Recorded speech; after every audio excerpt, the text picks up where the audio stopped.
just because you hear the word rent, it always there's a little bit of a negative connotation to that. But, what if all of a sudden it's a Major League Baseball player at spring training who just needs to rent for a couple months? Yep. All of a sudden, you know what I'm saying? Like, you just don't know. Oh, yeah.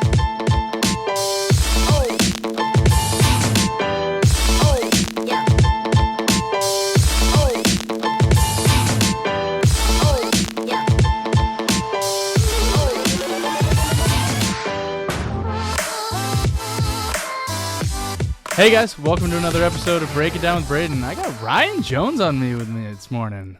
What's going on? How we doing? Good, brother. Great to be here.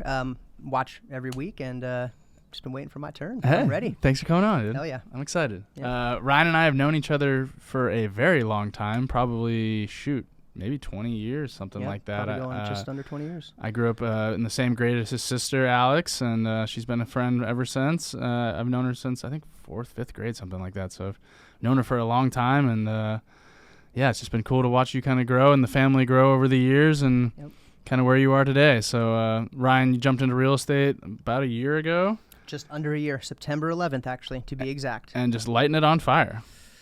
Loving just seeing the energy around it, just seeing kind of just the progress you've made and the intention that you've had with it and kind of where it's gone in this quick time. And it's been impressive to watch. It's been fun to watch, and hopefully it's motivating for other people as well that are thinking about getting into the industry. That's, I think, something that is meaningful to me. Mm-hmm. Where the industry that I came from, being in front and helping motivate with all, the leadership role that I had, being an executive. Give everyone your background. All right. So I come from a 15-year career in retail grocery food processing. I was vice president of a company called Papa John's Salads and Produce.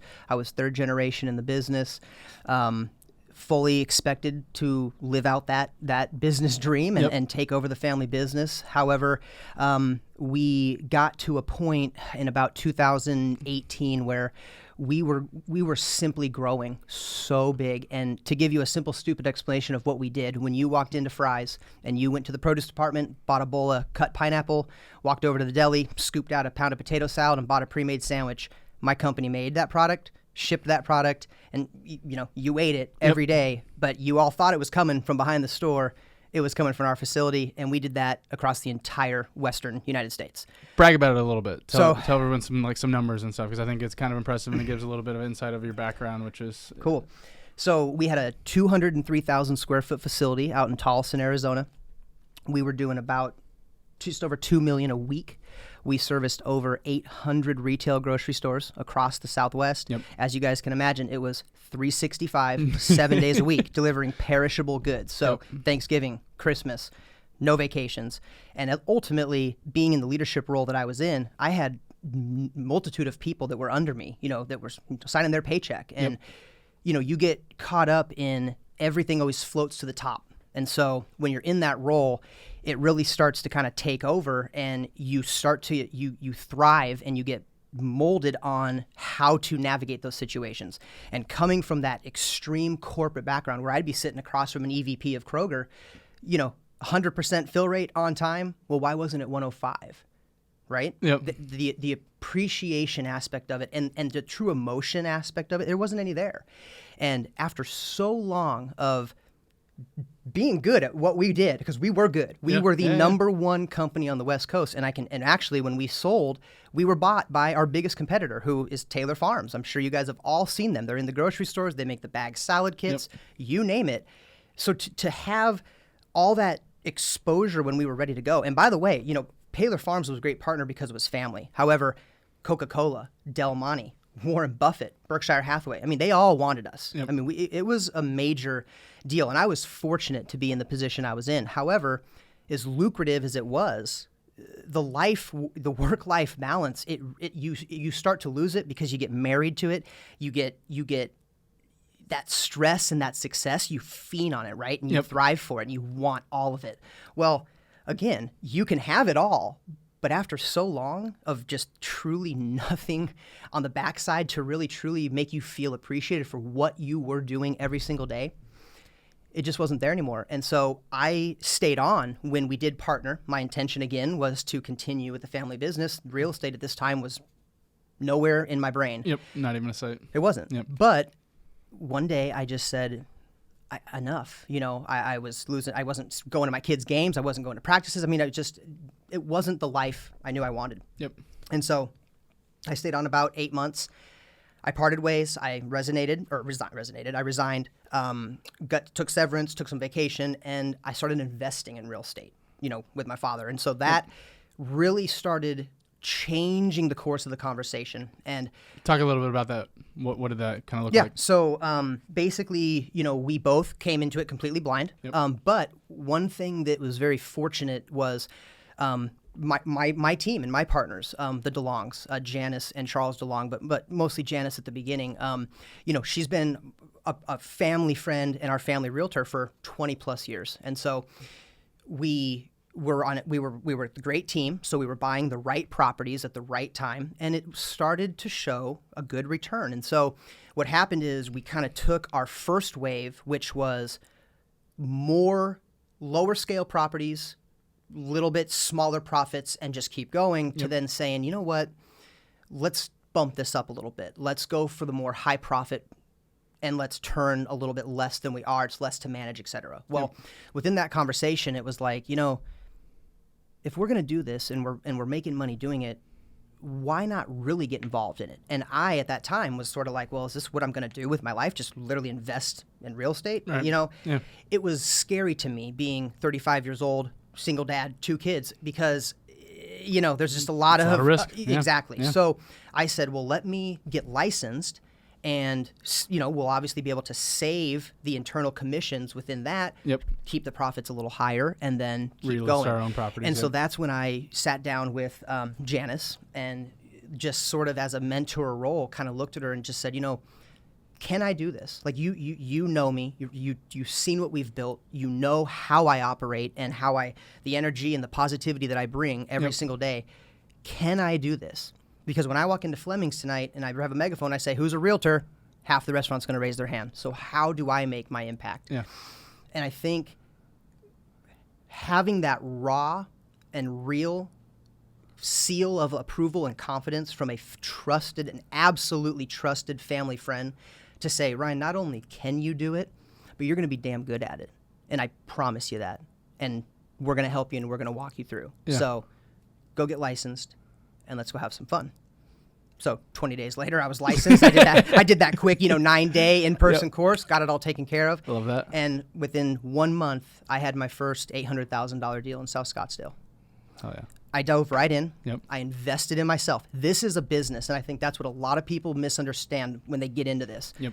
I am an entrepreneur. I am an independent contractor. I am a business owner, and that's how I run this. Yep. The nice thing about it is, unlike some normal businesses, like as if, if I were to go start a bar and, need to buy a liquor license, need to pay employees, need to have overhead, rent, you have to expect hardship and investment, and the return is not going to be there at the beginning. So I very fully knew that. I know how it works. Yep. And so I was 100% committed to just dive in, to invest in myself and dive in. Yeah. Right.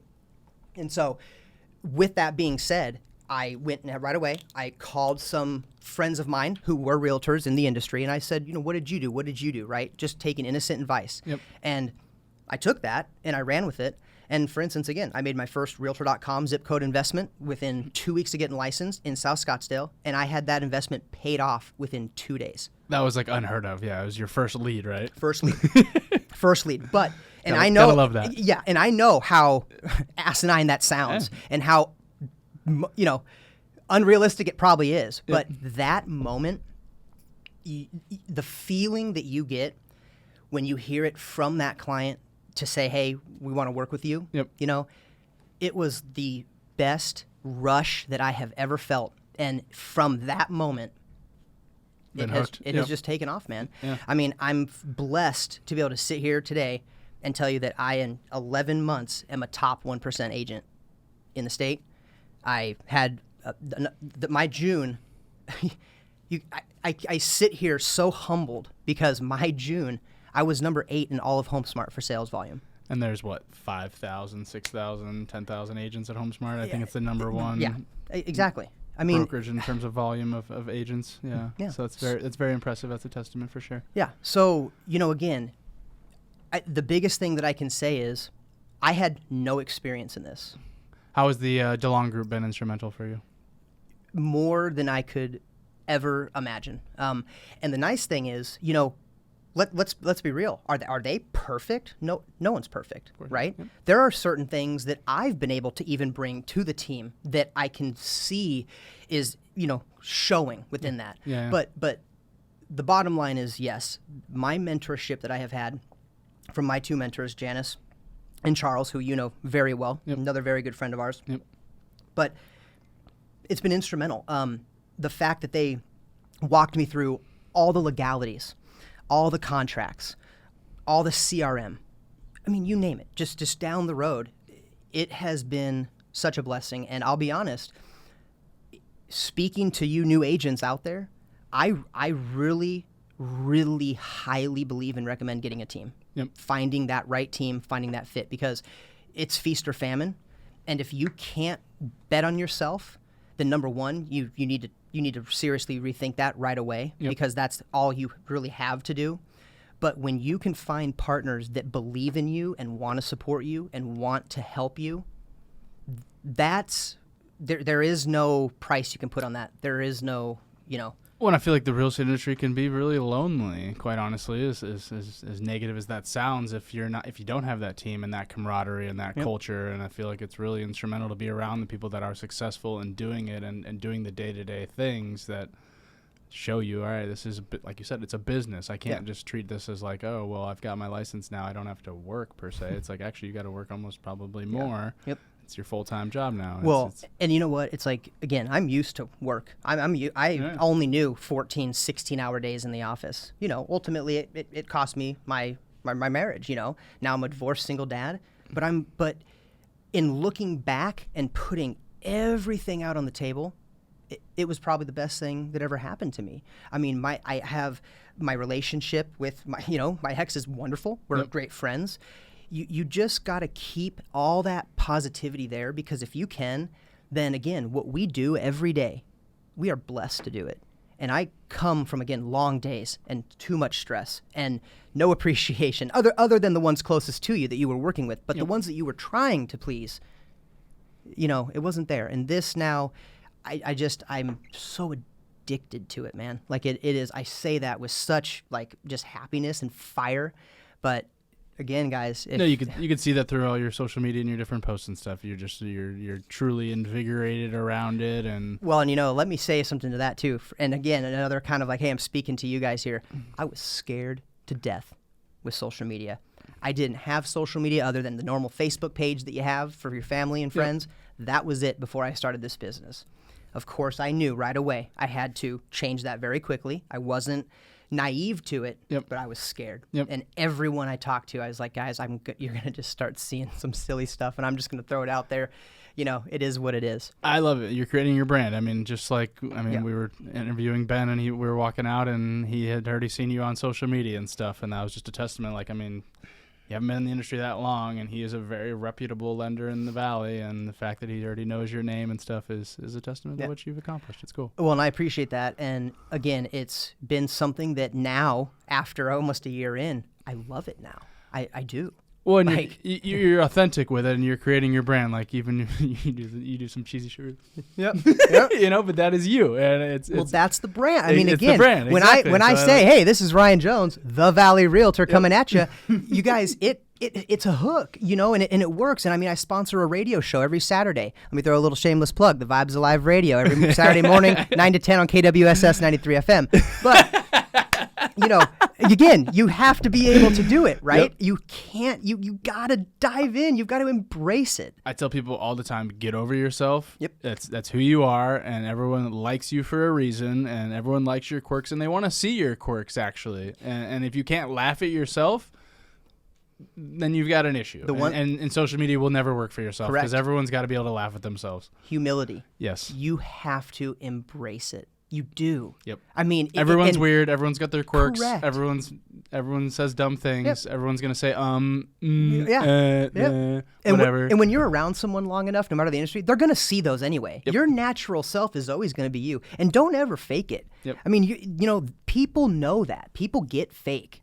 I mean, there's too much of that out there. You know, we need a authentic, real, emotional, true to what we are, who we are, and who we want to work as and for. What's been the hardest thing you've had to experience getting into real estate or overcome? Myself. Yeah. Just the notion that at first, just being super nervous and not as confident as I probably should have been that I could do it. And I'm thankful for the pushes that I had. I mean, again, I am not afraid, and I never will be, to bet on myself. I always have been. When did you have the mind shift? That the moment I had that deal. Yeah. I mean, honestly, that Gave you that the confidence changed. of like, all right, these people actually trust Yeah. me, and I. And again, and it was one of those things where that lead came in, first ever lead. I didn't know what was going to happen. 8 a.m. on a Saturday morning, I'm laying on the couch getting ready to watch my beloved Huskers first game of the season. I remember it ready to go. And then it came, oh my God, you know, I jumped up, What do I do? crap, you know, and called them up. They were driving in the car, a young couple, and within 2 hours, they called me back.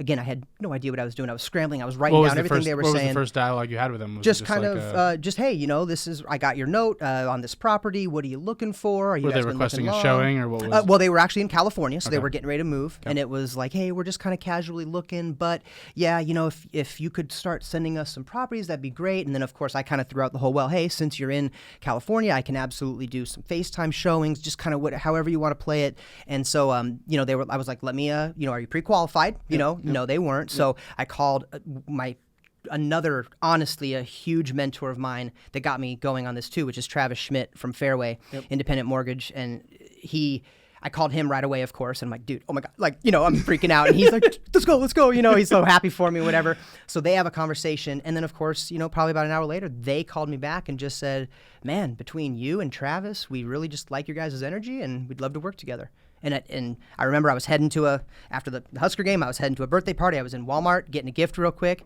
And I just remember dropping it. I walked outside and I just kind of paced for a minute. I didn't know what to do, what to think. Called my mentor, of course. Oh my God, you know, we're ready to go. Yep. And then, when the deal actually happened, you got to remember too, this was in November of last year. I mean, it was a crazy market. I mean, I jumped in when there was multiple 30 offers, offers or whatever on a property, 50,000 over list price, etc.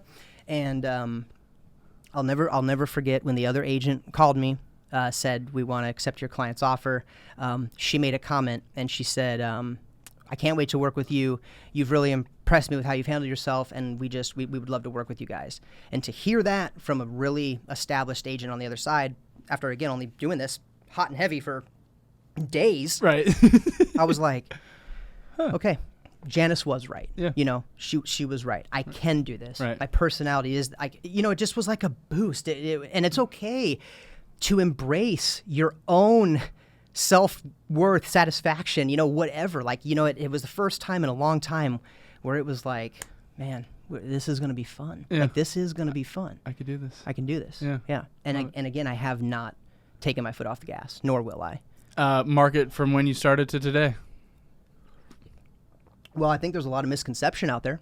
Okay, talk about it. Number one, obviously, when I jumped in, it was feast or famine. Yep. I'll be honest, I really think I started at a great time. And I really think it molded me because if you couldn't succeed in that market where there were so many buyers, I mean, it's kind of like, okay. I mean, you needed to take a look in the mirror and figure out what was going on. And so once it started rolling for me, it was really natural. So as far as the market talk goes and how I've been sort of playing that with everyone is, guys, you know, the market, everyone keeps hearing the word recession, and I think they are equating that to the real estate market. And obviously, we all know, yes, there is some correlations, but I feel like the misconception is shoving recession down everyone's throat right now. And I think we all, as industry professionals, feel confident to be able to look at our clients and potential buyers and sellers and say, no, let's pump the brakes a little bit on that, right? Yep. Rates are a talking point, but rates are fine. Rates are good. I mean, anyone who can understand that line and just get past that is in such a better position. There are always ways to alleviate the ups and downs. I mean, again, refinancing, there's just so many ways to alleviate that. Yep. But again, we live in the second hottest market still in the entire country behind Tampa, Florida. We all are very aware that places like Scottsdale, Arcadia, North Central, Biltmore, yeah, are we going to see a tad bit of fluctuation? Sure. But in those areas, you're never going to see that unbelievable drop high, oh my gosh, I need to wait, because you're just not going to see it. Yep. Now, we obviously have other areas in the valley, and we are a very big valley. So yes, I do completely understand that there are certain areas that are getting hit in various ways. Sure. But the panic button, I think, has been pushed or tempted a little too much. And I'm here to confidently say, my opinion is, guys, we're going to be okay. We're nothing near 2008. We're not going to get near 2008. Our rules and our regulations are so much better and so much more solid. Yep. And that's just where, take it from us. I mean, if you're buying or selling, I'm not going to say now is the time, but I'm not going to sit here and tell you that there's any sort of merit to waiting. There is a cost of waiting. We all know that. And we don't have a crystal ball. Yep. But guys, if you have buyers, sellers, clients on the fence, honestly, partner up. And I know we're talking with title here, but find that lending partner that can really help understand and guide too. Mm-hmm. We don't have to do it all. We already wear many hats, and we take that on pridefully, right? I mean, Yep. we're psychiatrists, we're taxi drivers, we're you name it, we do it all, and that's fine. But you got to partner yourself up too with people that can help and that want to help. Yep. And that are personable to help. And that's where, again, molding those partnerships and stuff really do help, because we can be dangerous too. I mean, we can get fired up and we get emotional too, and all of a sudden it's like, okay, hang on, I need to remember, we have partners and professionals, and I don't want to say sort of like stay in your lane, Right. but you need to utilize the sources that you have and not feel like you do have to take on that burden yourself. Yeah, it's good for you to be educated on some lending qualifications and stuff like that, but you don't need to know all of the guidelines and all of the underwriting standards and everything like that. Like, it's like, okay, yeah, I know what the down payment requirements are and things like that, but yeah. It's always going to be a tripod. Let the lender focus on. We have realtor, lender, title. Yep. Always. And as long as we can let our clients know and how this works, then as far as I'm concerned, you can't have any better setup than that. Advice for new agents getting into the business. Dive in. Don't be afraid. Well, you know what, I'm going to preface that by saying you are running a business now. I mean, you have signed up to be an independent entrepreneur, independently contracted entrepreneur. Yep. And you have to look at it that way. If you have someone in your family that has run a business, that manages a business, I mean, whatever, take whatever advice and growth that you can, because you are going to need it. It's not easy. You have to take the mindset that for the first 1 to 2 years, you are going to be severely undercompensated for the work that you're going to put in. But if you can stay true to that, you have the potential, the untapped potential, to be severely overcompensated for the rest of your life. Yep. And I think that in itself is enough to get you fired up every day to get out of bed and just kick ass and do it. So dive in, invest. You need to spend money. And I get it. It's scary, especially if you don't have money, which is why you're looking for a job that's lucrative, right? Yep. I get it. Yep. But every business owner has done it. Talk to any strip mall owner of a Pup and Suds, a water and ice place, a bar, a Pizza Hut franchise, you name it. Yep. You got to spend money to make money. And it's going to take a long time. Yep. I am a unique story. I get that. But I don't take it for granted. I've had a great first year in real estate. I get it that that's not the norm for a lot of people. But on the flip side, it can be. And it is, and you can do it, because I did. Yep. And I know others have. We all know that. There are a lot of good agents in the Valley, period. Yeah, I think it's just been it's evident how intentional you've been with it, and you didn't make it a part-time job, as you fully dove in, and you were like, Fully all right, I'm dove going to in. make this thing successful, and it's it's been fun to watch. And I appreciate that. Yeah. Talk about how videos has helped kind of propel you. So I'm glad you brought that up. Videos truly have been one of the caveats of my business. And what I mean by that is this. When I get leads, when I get referrals, however my clients are coming to me, even from my website, et cetera, I always start with a video text. It puts you there. You're real. It's not just a phone call. Yep. You know, and you'd be amazed at the contact ratio.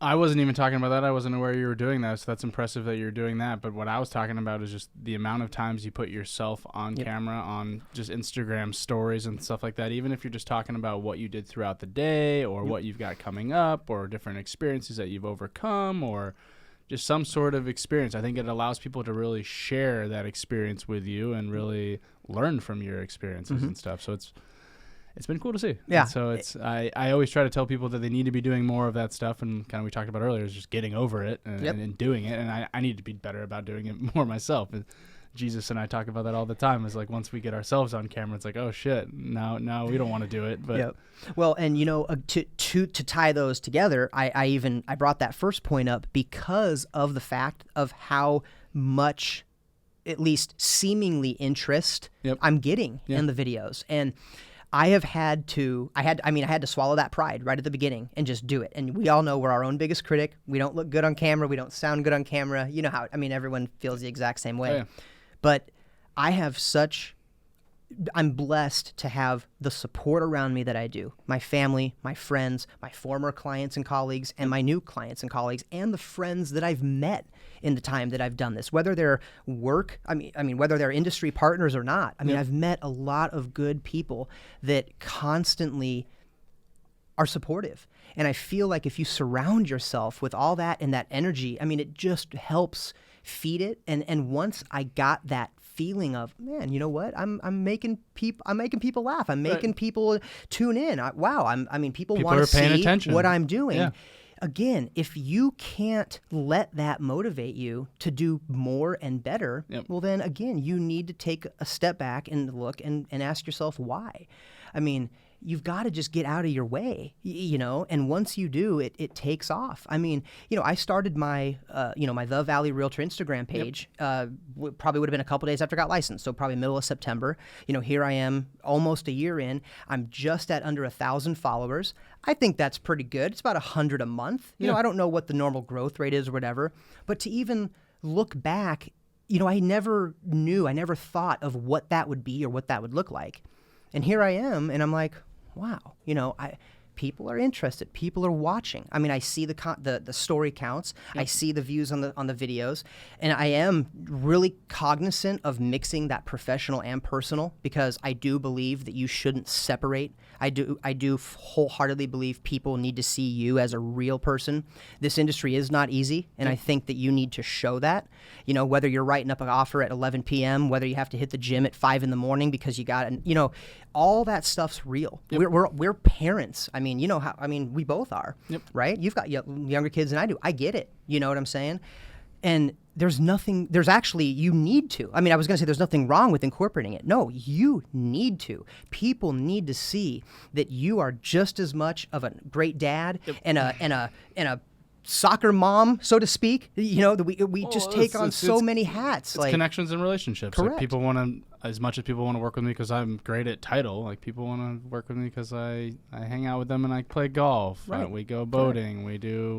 You're just go a on good, trips. cool dude. We just right? hang out. It's like as much as it is like I want people to work with me because Great American's the best title company in the Valley or whatever. But at the end of the day, it's relationships and it's interpersonal connections and sharing just for different experiences and things like that. Well, and I think another piece of advice is don't sell.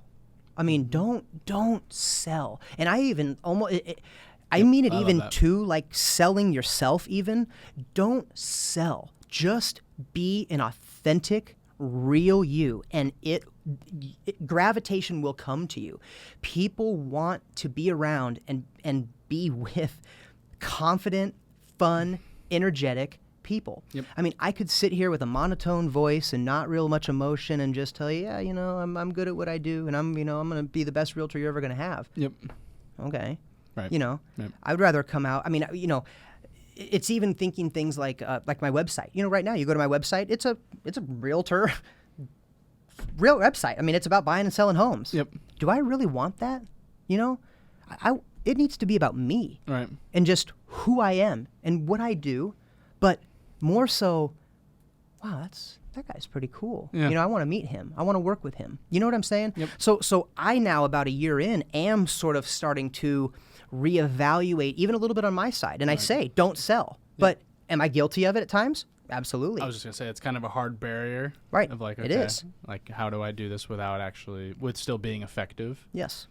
Correct. At the end of the day, that's how we make a living. Right. I mean, that's how I feed my family. Yep. Right. So, yes. I mean, of course, I look at it more, be good at your craft. Yep. Be you. And again, the rest will gravitate to you. And once you impress people, that's again where all the referrals come, and we all know that. And once the referrals start coming, then you're in a whole other game. Well, providing enough knowledge and expertise to where they're educated enough to make their own decision and come to you because you gave them that knowledge. Correct. I think is huge. Correct. And I would tell you too, rentals. I mean, again, I'm a new agent still. I'm a new agent still. I'm not going to pass up anything. I'm building. I'm grinding. I'm hustling. I'm going to continue to do that. But I would be remiss if I didn't say of how many renters have already turned into referrals. Their lease, didn't even want to finish their lease, just wanted to get in a situation and buy. Well, in this day and age, no realtor wants to help a renter. And so if you're actually taking the time, this probably goes way further for that person, and they're going to be apt to help. Let me tell you, connect other people. True story. So just 2 weeks ago, I had a rental in a little condo complex in North Phoenix. Great young couple getting their first home. She was pregnant. Really, probably only 2 months away. Great little family. We got them a little rental. Made a couple $100. Everything went super smooth. Just great people. Yep. A couple weeks later, I get an unbelievable text message that was them doing their gender reveal. The whole video they sent me, and it just said, "Hey, now that you're our family realtor, we thought we'd like to include you in this." That's amazing. Rental. Yeah. Yep. Already talked to mom. Mom's ready to move out of her condo, get a new place. They have no interest in being there longer than a year. They're ready to buy. I'm now their family realtor. Yep. They're ready to keep going. Again, with the last couple months that I've had, you got to understand, I could have very easily just passed that off, shared it with someone with the team, whatever. Yep. But I don't see myself ever being in that position because, again, at the end of the day, money's one thing, but we are doing this for relationships, to build, to grow, to network. You never know who you're going to meet. Just because you hear the word rent, it always there's a little bit of a negative connotation to that. But, what if all of a sudden it's a Major League Baseball player at spring training who just needs to rent for a couple months? Yep. All of a sudden, you know what I'm saying? Like, you just don't know. I've got a buddy that he met a Taiwanese investor on a Facebook group that the guy had one profile photo, and now that guy has introduced him to, I think, 4 other investors, and he's done like $8 million in transactions with this guy off of a Facebook group. You literally never know. You never know. You never know. So don't be afraid to take it on and also, again, just chase it. I mean, you can't, there's nothing that should be off limits. And everything's a learning opportunity. Everything's a growing opportunity. Love it. You know what I'm saying? So this has been great, Ryan. Thank you so much for coming on. Hell yeah. For any new agent that is looking for motivation, go follow this guy. And for all the other agents out, look out for this guy. He's coming, and it's apparent, and he's a force to be reckoned with. So thanks again, Ryan, for coming on. Yep. And stick around for another episode of Break It Down with Braydon. Thanks, guys. Cheers.